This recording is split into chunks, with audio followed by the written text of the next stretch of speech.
திருச்சி அருகே உய்யக்கொண்டான் திருக்கட்குடி என்னும் திருத்தலத்திலே அமைந்துள்ளது ஸ்ரீ உஜ்ஜீவநாத சுவாமி பாலாம்பிகை அம்மன் கோவில். பல்லவ அரசன் நந்திவர்மனால் கட்டப்பட்ட இந்த கோவிலில் மார்க்கண்டேயருக்கு ஆயுள் பலம் கொடுக்கக்கூடிய வரத்தை தந்தார் சிவன் என்பது இதனுடைய வரலாறு. திருநாவுக்கரசர், திருஞான சம்பந்தர் மற்றும் சுந்தரர் ஆகியோரால் பாடல் பெற்ற மிக புண்ணிய ஸ்தலம் இது. மலைமேல் அமைந்துள்ளது.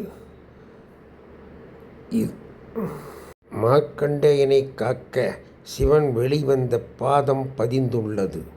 இங்குள்ள நடராஜர் மிகவும் சிறப்பான அம்சங்களுடன் கூடியவர். கற்கோயிலான இது மிகவும் பழமையானது, அனைவரும் வணங்க வேண்டியது.